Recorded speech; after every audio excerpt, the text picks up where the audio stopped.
Hi! Hello! నమస్తే. Welcome to BRK money control. నేను మానస. ఈరోజు మనతో పాటు ఉన్నారు ఫినాన్షియల్ ప్రొఫెషనల్, సిరి ఇన్వెస్ట్‌మెంట్ సర్వీసెస్ గిరిబాబు గారు ఉన్నారు. సార్‌ని అడిగి మరికొన్ని విషయాలు తెలుసుకుందాం. నమస్తే సార్. నమస్తే అండి. సార్ కొత్తగా కెరీర్ స్టార్ట్ చేసే వాళ్ళకి కానీ, బిజినెస్ స్టార్ట్ చేసిన వాళ్ళకి కానీ మనం ఎక్కడ మనీ సేవ్ చేసుకుంటే బెస్ట్ ఆప్షన్ అంటారు?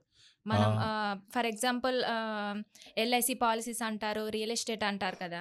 ఇంకా మ్యూచువల్ ఫండ్స్ కూడా అంటారు. ఏది బెస్ట్ ఆప్షన్ అంటారు? యాహ్! నార్మల్‌గా కొత్తగా కెరియర్ స్టార్ట్ చేసిన వాళ్ళకు వాళ్ళ ఇన్‌కమ్ లెవెల్స్ అప్పుడప్పుడే తక్కువ లెవెల్‌లో ఉంటాయి కాబట్టి, సో, వాళ్ళు ఇన్వెస్ట్‌మెంట్ చేసేటప్పుడు వాళ్ళ యొక్క నీడ్ ఏంటి, గోల్ ఏంటి, రిక్వైర్మెంట్ ఏంటి, దాన్ని దృష్టిలో పెట్టుకొని ప్లాన్ చేసుకోవాలి. నార్మల్‌గా ఇప్పుడు మీరు అడిగిన ఎల్ఐసి పాలిసీ గానీ, రియల్ ఎస్టేట్ గానీ, బ్యాంక్, పోస్ట్ ఆఫీస్ కానీ, లేదా గోల్డ్ కావచ్చు, లేదా క్యాపిటల్ మార్కెట్స్ అంటే స్టాక్ మార్కెట్ రిలేటెడ్ కావచ్చు. ఒక్కొక్క ఈ ప్రొడక్ట్‌కి ఒక నిర్దిష్టమైన విధి విధానాలుంటాయి. అంటే ఫర్ ఎగ్జాంపుల్ ఇప్పుడు మీరు ఒక 25 ఇయర్స్ బ్యాక్ ఎళ్లారనుకోండి. 25 ఇయర్స్ బ్యాక్ ఎళ్తే ఎవరైనా కొత్తగా జాబ్‌లో జాయిన్ అయ్యారు అంటే వాళ్ళకి ఇన్వెస్ట్‌మెంట్ చేయాలి అంటే ఫస్ట్ గుర్తొచ్చేది ఎల్ఐసి పాలిసీ. ఎందుకంటే ఎల్ఐసి పాలిసీ ఒకటి స్టార్ట్ చేశామంటే మన కెరియర్ ఎండ్ అయ్యేప్పటి వరకల్లా మనకొక పెద్ద మొత్తం డబ్బులొస్తాయని సజెస్ట్ చేసేవాళ్ళు. అవును. 25 ఇయర్స్ బ్యాక్. ఇంకా ఎల్ఐసి పాలిసీ 25 ఇయర్స్ పాటు అలా కట్టుకుంటూ వెళ్ళిపోయేవాళ్ళు. లేదా ముందే మనము ఎల్ఐసి పాలిసీ కాకుండా నేను రియల్ ఎస్టేట్‌లో ఇన్వెస్ట్ చేస్తే, అంటే రియల్ ఎస్టేట్ అంటే అదేదో ల్యాండ్, ప్లాట్ అని కాదు. ఓ ఇల్లులాగా. ఇల్లు తీసుకొని నేను ఇంటికి ఈఎంఐ కట్టుకుంటూ వెళ్తే నేను నా ఈఎంఐ కంప్లీట్ అయ్యాక ఇల్లు సొంతమవుతుందని దాన్ని ఒక ఇన్వెస్ట్‌మెంట్ లాగా చూసేవాళ్ళు. ఈ 2 కాకుండా నాకు లాంగ్ టర్మ్ వద్దు, షార్ట్ టర్మ్ కావాలంటే బ్యాంక్, పోస్ట్ ఆఫీసు ఇన్వెస్ట్ చేయడానికి బాగుండేవి అప్పట్లో. ఓకే. ఇదంతా నేను 25 ఇయర్స్ బ్యాక్ చెప్తున్నాను. ఓకే. ఈ ఈ ఇవన్నీ చేసేవాళ్ళు. లేదా కొంత గోల్డ్ కూడా ఇన్వెస్ట్ చేసేవాళ్ళు. కానీ ఎవరు కూడా 25 ఇయర్స్ బ్యాక్ క్యాపిటల్ మార్కెట్ గురించి కానీ, లేదా మ్యూచువల్ ఫండ్స్ గురించి కానీ, లేపోతే ఈ స్టాక్ మార్కెట్ గురించి అని ఎవ్వరు మాట్లాడేవాళ్ళు కాదు. కానీ 25 ఇయర్స్ బ్యాక్ లేవా అంటే ఉన్నాయి. కానీ ఇప్పుడున్నంత మెచ్యూర్డ్‌గా లేదు ఈ మార్కెట్. కనుక అందరూ కూడా real estate, gold, fixed deposit, post office, banks and LIC policies ఇక్కడ స్ట్రక్ అయిపోయేవాళ్ళు. సో, 25 ఇయర్స్ గడిచిపోయింది. ఇవాళ ఈ అన్ని ప్రొడక్ట్స్‌కి పరిస్థితి ఏమైంది? క్యాపిటల్ మార్కెట్ ఎలా ఉంది? ఒకసారి నేను చెప్తాను మీకు. సో, దీన్ని బట్టి మనకు క్లారిటీ వస్తది. ఓకే. ఈరోజు 2025లో ఒక కెరియర్ స్టార్ట్ చేసే ఒక అబ్బాయి లేదా అమ్మాయి తన యొక్క సాలరీని ఎక్కడ చేస్తే బెటరో చెప్తాను మీకు. ఇప్పుడు మనం 25 ఇయర్స్ బ్యాక్ వెళ్ళాం కదా! మళ్ళీ ఒకసారి వెనక్కి వెళ్దాం 25 years back. Okay. So, 25 years back real estate తీసుకుంటే ఆర్ ఫ్లాట్ తీసుకున్నా చాలా అఫోర్డబుల్ రేట్‌లో ఉండేది. ఈవెన్ ప్లాట్ తీసుకున్నా కూడా 3000 స్క్వేర్ యార్డ్, 4000 స్క్వేర్ యార్డ్ ఉండేది. అవును. డెఫినెట్‌లీ పెరుగుద్ది అని ఒక నమ్మకం ఉండేది. చాలా అఫోర్డబుల్ రేట్‌లో ఉండేది కాబట్టి అందరూ కూడా ఎక్కువ మంది ఇన్వెస్ట్ చేయడానికి మొగ్గు చూపేవాళ్ళు. దాని తర్వాత బ్యాంక్, పోస్ట్ ఆఫీస్. మీరు నార్మల్ నేషనలైజ్డ్ బ్యాంక్స్ కూడా 9-10% రిటర్న్స్ ఇచ్చేవి ఎఫ్‌డి మీద. రికరెంట్ డిపాజిట్ కూడా 10% లెవెల్‌లో ఇచ్చేవాళ్ళు. పీపీఎఫ్ అలాంటివి కూడా 11-12% ఉండేవి 25 years back. At the same time మరి కోఆపరేటివ్ బ్యాంక్స్ అయితే 14-15 కూడా ఇచ్చేవి. కొన్ని రకాల ఎన్‌బీఎఫ్‌సీస్ అంటే non banking finance corporations, private banks 14-15 కూడా ఇచ్చేవి. అంటే ఎప్పుడైతే మనకు 14-15% రిటర్న్ బ్యాంక్స్, పోస్ట్ ఆఫీస్ వచ్చాయో, లేదా ప్రైవేట్ బ్యాంక్స్ గానీ, లేదా ఎన్‌బీఎఫ్‌సీస్ గానీ, లేదా కోఆపరేటివ్ బ్యాంక్స్ ఇచ్చేవో, ఇంకా ఎవ్వరు కూడా వేరే వైపు ఆలోచించేవాళ్ళు కాదు. సో, అక్కడ ఇన్వెస్ట్ చేసేవాళ్ళు. So, real estate, bank, post office తర్వాత gold. Same 25 years back gold కూడా 2000, 3000 10 గ్రామ్స్ ఉండేది. అఫోర్డబుల్ లెవెల్‌లో ఉండేది. అందరూ లాంగ్ టర్మ్‌లో ఆలోచించేవాళ్ళు. సో, నెక్స్ట్ వచ్చేసి ఎల్ఐసి పాలిసీలు. ఎల్ఐసి పాలిసీస్ కూడా బ్యాంక్ ఇంట్రెస్ట్ లాగానే మంచి డివిడెండ్ అనౌన్స్ చేసేవాళ్ళు. పేఔట్స్ ఎక్కువొచ్చేవి. తర్వాత బోనస్ ఎక్కువొచ్చేది. కనుక ఎల్ఐసి పాలిసీస్‌లో ఇన్వెస్ట్ చేసుకుంటే 25 ఇయర్స్ తర్వాత నాకు చాలా పెద్ద మొత్తం వస్తుందని ఒక నమ్మకం ఉండేది. సో, 25 ఇయర్స్ అయిపోయిన తర్వాత ఇప్పుడు ఏమైంది? ఎకానమీ చాలా గ్రో అయింది Indian economy. So, economy grow అవుతుంటే ఏమైతుంది? ఒక ఎకానమీ అడ్వాన్స్ అవుతూ ఉంటే ఫర్ ఎగ్జాంపుల్ ఇప్పుడు America, Japan, China, UK, Europe ఈ కంట్రీస్ చూస్తే మీరు అక్కడ ఇంట్రెస్ట్ రేట్స్ అన్నీ కూడా మొత్తం తగ్గిపోయి ఉంటాయి. ఎందుకంటే ఒక ఎకానమీ గ్రో అవుతూ ఉంటే ఇంపార్టెంట్ సెలియంట్ ఫీచర్స్ 2 ఉంటాయి. ఒకటి ఇంట్రెస్ట్ రేట్స్ తగ్గడము, 2 dependency on service sector increase అవ్వడము, 3 అగ్రికల్చర్ డిపెండెన్స్ తగ్గడము. సో, ఎగ్జాక్ట్‌లీ ఇండియాలో కూడా ఈ 3 జరుగుతున్నాయి. ఇప్పుడు మనకు అగ్రికల్చర్ డిపెండెన్సీ 25 ఇయర్స్ బ్యాక్ 67% ఉంటే ఇవాళ అది 40%కి వచ్చేసింది. సర్వీస్ సెక్టార్ 25 ఇయర్స్ బ్యాక్ 15% ఉంటే ఇప్పుడు అది 40%కి అయిపోయింది. బ్యాంక్ రేట్ ఆఫ్ ఇంట్రెస్ట్ కూడా చాలా తగ్గిపోయాయి ఇప్పుడు. ఒకప్పుడు 12+ ఉండేది. ఇప్పుడు 6కి వచ్చేసింది. సో, ఇవన్నీ కూడా ఒక దేశం అభివృద్ధి చెందుతుంది అని చెప్పడానికి కొన్ని లక్షణాలు. సో, ఇది జరుగుతుందంటే ఏమైతుంది? రియల్ ఎస్టేట్ ఎలాగో పీక్ ఔట్ అయిపోయింది. గోల్డ్ కూడా చాలా పెరిగిపోయింది. LIC policy can never be a investment because it is a term insurance తీసుకొని ఆ ఇన్సూరెన్స్‌ని కవరేజ్ పెట్టుకోవాలి తప్ప insurance can never be investment. So, next వచ్చేప్పటికి ఇన్వెస్ట్‌మెంట్ ఎక్కడ చేయాలి అంటే క్యాపిటల్ మార్కెట్స్ చాలా ఎమర్జ్ అయ్యాయి ఈ 25 ఇయర్స్‌లో. ఓకే. చాలా మెచ్యూర్ అయ్యాయి. మళ్ళీ క్యాపిటల్ మార్కెట్‌లో అనగానే మనకు 3 గుర్తొస్తాయి. ఒకటి ట్రేడింగ్, స్పెక్యులేషను, ఇన్వెస్ట్‌మెంట్. సో, మనం క్యాపిటల్ మార్కెట్‌లో ట్రేడింగ్ చేయొద్దు. ఇన్వెస్ట్‌మెంట్ కూడా ప్రాపర్‌గా చేయాలి. స్పెక్యులేట్ అసలే చేయొద్దు. సో, ఇన్వెస్ట్ చేయాలంటే ప్రాసెస్ ఏంటి? ఇన్వెస్ట్ చేయాలి అంటే ఏ షేర్లు కొనాలి? ఎప్పుడు కొనాలి? ఎప్పుడు అమ్మాలి? ఆ పలానా కంపెనీల పరిస్థితులు ఏంటి? దాని స్థితిగతులు ఏంటి? వాళ్ళ రిజల్ట్స్ ఎలా ఉన్నాయి? ఇవన్నీ మనం చెక్ చేసుకుంటూ ఉండాలి. ఇవన్నీ చెక్ చేసుకుంటూ ఉండి ఆ కంపెనీస్ యొక్క బ్యాలెన్స్ షీట్స్, ఫైనాన్షియల్ రిజల్ట్స్ చూస్తూ ఇన్వెస్ట్ చేస్తే బెటర్ రిటర్న్స్ ఉంటాయి. కానీ అవన్నీ చేయడానికి టైం ఉంటదా మనకు? ఉండదు. కనుక నాకు రిటర్న్స్ బాగా కావాలి, ఎక్కువ కావాలి, ఇవన్నీ నేను చేయలేను అనుకుంటే best option is mutual funds. Okay. ఇప్పుడు మనం 25 ఇయర్స్ నుంచి జరుగుతున్న పరిణామాలలో ఇప్పుడు ఇవాల్వ్ అవుతూ అన్నిటికంటే బెటర్ ఆప్షన్ ఉన్న opportunity of investment is mutual funds. ఇందులో ఏంటంటే మ్యూచువల్ ఫండ్స్లో స్టాక్ మార్కెట్లో ఉండే గ్రోత్ మనకు వస్తుంది. స్టాక్ మార్కెట్లో ఉండే వొలటాలిటీ తక్కువ ఉంటుంది. ఏ స్టాక్ కొనాలి, ఎప్పుడు కొనాలి, ఎప్పుడు అమ్మాలి, ఏది నేను చేంజ్ చేసుకోవాలనే మనకేమి చేయాల్సిన అవసరం ఉండదు. Everything is taken care bye fund managers. ఈ ఫండ్ మేనేజర్స్ ఏం చేస్తారు? అందరి దగ్గర నుంచి నా మనీ పూల్ చేసి ఒక దగ్గర కలెక్ట్ చేసి అది 1000 crores, 2000 crores, 10,000 crores అలా పెద్ద పెద్ద మొత్తాలు ఉంటాయి. వాటిని స్టాక్ మార్కెట్లో ప్రాపర్గా అంటే వాళ్ళకు ఒక పర్ఫెక్ట్ టీం ఉంటుంది. అనలిస్టులు ఉంటారు. ఒక్కొక్క ఫండ్ మేనేజ్ చేయడానికి మినిమం ఒక 2-3 ఫండ్ మేనేజర్స్ ఉంటారు, అనలిస్టులు ఉంటారు, ఫోరెన్సిక్ ఆడిటర్స్ ఉంటారు, తర్వాత CIO చీఫ్ ఇన్వెస్ట్మెంట్ ఆఫీసర్ ఉంటాడు. వీళ్ళందరూ కలిసి ఒక స్టాక్ కొనాలి అంటే ఇంతమంది బ్రెయిన్ స్టార్మింగ్ తోటి ఒక స్టాక్ని పర్చేజ్ చేయడానికి స్కోప్ తీసుకుంటారు వాళ్ళు. అట్లా ఇంతమంది కలిసి ఒక స్టాక్ పర్చేజ్ చేయడము, మళ్ళీ ఆ స్టాక్ ఎప్పుడు డిస్పోజ్ చేయాలి, ఎప్పుడు ప్రాఫిట్ బుక్ చేయాలి ఆలోచిస్తారు. కాబట్టి డెఫినెట్లీ మనము మార్కెట్ బీట్ అండ్ రిటర్న్స్ తీసుకురావచ్చు. అంటే ఇప్పుడు స్టాక్ మార్కెట్ ఇంకా 10% ఇస్తే return per annum mutual funds 12+ ఇస్తాయి. మార్కెట్ 10% పడితే మ్యూచువల్ ఫండ్స్ 5% పడతాయి. So, down side protection, up side potential to grow.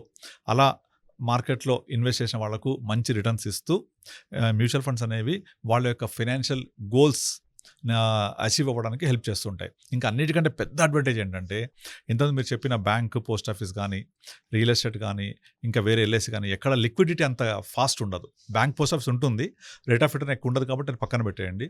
మీరు ల్యాండ్ కానీ, రియల్ ఎస్టేట్ కానీ, LIC పాలసీ కానీ లిక్విడిటీ ఉండదు. అన్లెస్ అవసరమైతే లోన్ తీసుకోవాలి తప్ప నేను వెంటనే కావాలంటే 2-3 అవర్స్ లోపల డబ్బులు, 2-3 డేస్ లోపల డబ్బులు వచ్చే అవకాశం ఎక్కడ ఉండదు. వేరస్ మ్యూచువల్ ఫండ్స్లో లిక్విడిటీ ఉంటుంది. మనం ఈరోజు విత్డ్రా చేస్తే ఎల్లుండి మన అకౌంట్లో ఉంటాయి. అండ్ కావాలనుకుంటే లోన్ కూడా తీసుకోవచ్చు. At the rate of 10% loan వచ్చేస్తుంది, విదిన్ సేమ్ డే వచ్చేస్తుంది. అంత ఫాస్ట్ ఉంటుంది. మీకు ప్రోరేటా బేస్లో తీసుకుంటారు ఇంట్రెస్ట్ కూడా. సో, అటు లిక్విడిటీ ఉంటుంది, రిటర్న్స్ ఉంటాయి, అండ్ సేఫ్టీ కూడా ఉంటుంది. అంటే దీన్ని SLR అంటారు, సేఫ్టీ, లిక్విడిటీ, రిటర్న్స్. సేఫ్టీ అంటే mutual funds are very well regulated. అందులో 100% సేఫ్టీ ఉంటుంది. లిక్విడిటీ, సూపర్ లిక్విడిటీ, రిటర్న్స్ ఎక్సలెంట్గా ఉంటాయి. ఈ రిటర్న్స్ కూడా ఎలా ఉండాలి అంటే మనకు ఏదైనా ఒక ఇన్వెస్ట్మెంట్ చేస్తే అది ఇన్ఫ్లేషన్ బీట్ చేసే రిటర్న్ ఉండాలి. ఆ ఇన్ఫ్లేషన్ బీట్ రిటర్న్ లేకపోతే దాన్ని ప్రాపర్గా ఇన్వెస్ట్మెంట్ అనకూడదు. ఫర్ ఎగ్జాంపుల్ బ్యాంక్ అనుకోండి, ఇప్పుడు 6% ఇస్తుంది, ఈక్వల్ టు ఇన్ఫ్లేషన్. సో, ఇన్ఫ్లేషన్తో పాటుగా ఈక్వల్ రిటర్న్ వస్తే అది కరెక్ట్ రిటర్న్ కాదు. సో, మీకు ఇన్ఫ్లేషన్ 6 ఉందంటే ఇన్వెస్ట్మెంట్ 12 ఇవ్వాలి. ఎక్కడొస్తా 12? ఇప్పుడున్న ఒకే ఒక option mutual funds. So, inflation beated returns వస్తాయి. ఇన్ఫ్లేషన్ 6% పోయినా మనకు నెట్ రిటర్న్స్ 6% ఎక్స్ట్రా వచ్చింది అంటే over period of time compounding అవుతుంది మళ్ళీ. So, compounding is the biggest factor in mutual funds. It's seventh wonder of world.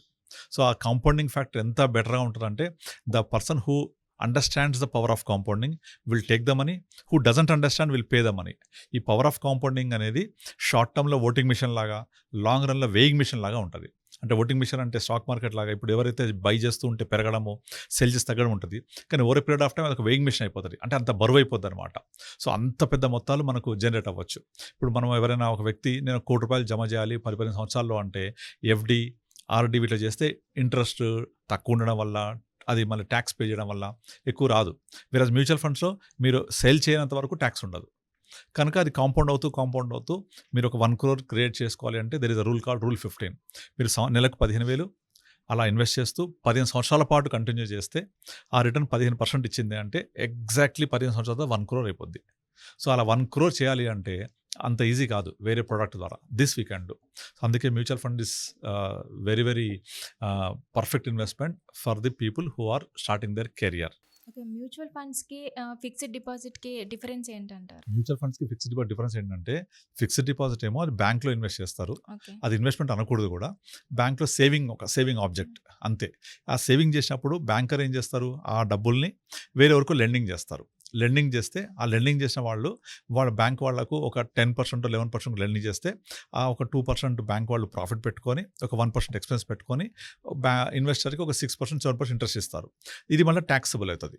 అంటే ఇప్పుడున్న కొత్త రూల్ ప్రకారంగా up to 1 lakh of the bank interest is tax free, remaining అంతా కూడా taxable అవుతుంది.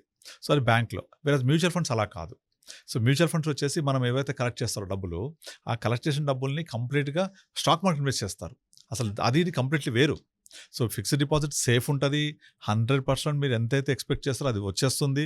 మీరు ముందే 1 year తర్వాత ఎంత రిటర్న్ వస్తుందో రాసి ఇచ్చేస్తారు వాళ్ళు. అందుకే దాన్ని ఫిక్స్డ్ డిపాజిట్ అంటారు. సో ఫిక్స్డ్గా ఇంత వస్తుంది 1 year తర్వాత. రికరింగ్ డిపాజిట్ లేదా, రికరింగ్ నేను 5,000 పే చేస్తూ ఉంటే ఒక 1 year తర్వాత 60,000 అవుతే నాకు ఎంత రిటర్న్ వస్తుంది అనేది ఆల్రెడీ రాసేసి ఉంటారు అక్కడ. సో అందుకే ఫిక్స్డ్ డిపాజిట్ ఫిక్స్డ్గా ఉంటాయి, ఫిక్స్డ్ ఇన్కమ్ అది. ప్లస్ మ్యూచువల్ ఫండ్స్ అలా కాదు, it's subject to market risk. కనుక అది ఇది కంపేర్ చేయలేము. అది వేరు ఇది వేరు కంప్లీట్గా. సో ఇది subject to market risk. Market ఒడిదుడుకు లోబడి ఉంటుంది. ఒక్కోసారి సంవత్సరం మొత్తం ఇన్వెస్ట్ చేసిన డబ్బులు రాకపోవచ్చు, రిటర్న్ రాకపోవచ్చు, లేదా ఒక్కోసారి 2 years రాకపోవచ్చు. కానీ మీరు ఒక 3-4 years టైం ఇవ్వండి, డెఫినెట్లీ బాగా పెరిగి ఉంటుంది. 5 years టైం ఇవ్వండి, ఇంకా ఎక్సలెంట్ పెరిగి ఉంటాయి. అదే ఫిక్స్డ్ డిపాజిట్ ఎంత టైం ఇచ్చినా ఏమిచ్చినా అది ఫిక్స్డ్గానే రిటర్న్స్ ఇస్తూ ఉంటుంది. అంతేగాని ఇలా వోలటాలిటీ అవ్వదు, మనకు రిటర్న్స్ ఎక్కువ రావు ఇది ఫిక్స్డ్ డిపాజిట్లో. కనుక మ్యూచువల్ ఫండ్స్ అనేవి better. Okay, thank you so much sir. అంటే థ్యాంక్ యూ కొత్తగా కెరీర్ స్టార్ట్ చేసే వాళ్ళకి ఇది బెస్ట్ ఆప్షన్ అని చెప్పారు. నేను కూడా కొత్తగా కెరీర్ స్టార్ట్ చేస్తున్నాను, నేను కూడా ఇన్వెస్ట్ చేయడానికి రెడీగా ఉన్నాను. Better thank you so option. Much. Yeah, మీరు కూడా ఏం చేయండి అంటే ఫిక్స్డ్ డిపాజిట్కి వెళ్ళకుండా మీరు మార్కెట్లోకి ఇన్వెస్ట్ చేయండి. చాలామంది ఏం చెప్తుంటారంటే ఫిక్స్డ్ డిపాజిట్ సేఫ్ ఉంటుంది, నాకు గ్యారంటీకి వస్తుందని చెప్తుంటారు. నేను ఒక విషయం చెప్తాను. మీరు ఒక 10 సంవత్సరాల క్రితము ఫిక్స్డ్ డిపాజిట్ కనుక తీసుకుంటే అరౌండ్ 9% 10% ఉండేది రేట్ ఆఫ్ రిటర్న్. ఇవాళ 6కి వచ్చింది. అదే 10 సంవత్సరాల క్రితము స్టాక్ మార్కెట్ వచ్చేసి హార్డ్లీ ఒక 25,000 కూడా లేదు. సెన్సెక్స్ 20,000 ఉంది. ఇవాళ సెన్సెక్స్ ఏమో 70,000కి వచ్చేసింది. అంటే సెన్సెక్స్ ఏమో 20,000 నుంచి 70,000కి వెళ్ళింది. వేరే ఫిక్స్డ్ డిపాజిట్ ఏమో 10% నుంచి 6%కి వచ్చింది. ఇందులో సేఫ్ ఏది? చాలామంది ఎఫ్డి సేఫ్ అంటారు. ఓన్లీ ఆ ఇయర్ వరకే సేఫ్ అది. అంటే నువ్వు ఎప్పుడైతే ఎఫ్డి చేసామో ఆ సంవత్సరానికి 6% ఇచ్చిండు అంటే 6%. మన నెక్స్ట్ ఇయర్ వెళ్ళినప్పుడు మళ్ళీ ఆ నెక్స్ట్ ఇయర్కి ఎంతైతే రేట్ ఆఫ్ రిటర్న్ ఉంటుందో వాళ్ళు బ్యాంక్లో ఆ ప్రకారంగా ఉంటుంది. కానీ మీరు లాంగ్ టెన్యూర్ తీసుకోండి, ఎఫ్డి రేట్స్ తగ్గుతున్నాయి కదా. ఒకప్పుడు 10, 11, 12 ఉండేది, ఇవాళ 6కి వచ్చేసింది. అంటే 50% పడిపోయినాయి. దాన్ని సేఫ్ అనుకుంటారు జనాలు. వేరే సెన్సెక్స్ అందరి కళ్ళ ముందు కనపడుతోంది. 10 ఏళ్ల క్రితం 20,000 ఉండే, ఇవాళ 70,000 అయింది. సో క్లియర్గా పెరిగింది. మీరు 15 సంవత్సరాల క్రితం తీసుకోండి, 10,000 ఉండే, ఇవాళ 70,000 అయింది. ఇదేమో సెన్సెక్స్ పెరుగుతోంది, ఎకానమీ గ్రో అవుతుంది కదా, మార్కెట్స్ గ్రో అవుతుంటాయి. ఇదేమో పెరిగేది ఎప్పుడు కూడా, కానీ పడుతూ లేస్తూ వొలటాలిటీతో ఉంటుంది. అందుకే దీంట్లో ఎక్కువ మంది ఇబ్బంది పడుతుంటారు. వేరే ఫిక్స్డ్ డిపాజిట్ అది కూడా పడుతోంది, అది కూడా నెగిటివ్ అవుతోంది, కానీ ఆ సంవత్సరానికి మాత్రమే ఫిక్స్ ఉంటుంది. దీన్ని సేఫ్ అనుకుంటూ ఉంటారు. సో ఈ లాజిక్ అది కరెక్ట్ కాదు. మీరు 10 year టైం ఇవ్వాలి. ఒక 10 ఏళ్ళు కనుక టైం ఇస్తే mutual funds are the best product for the investment ఇప్పుడున్న జనరేషన్కి అయితే. Thank you so much. Thank you అండి.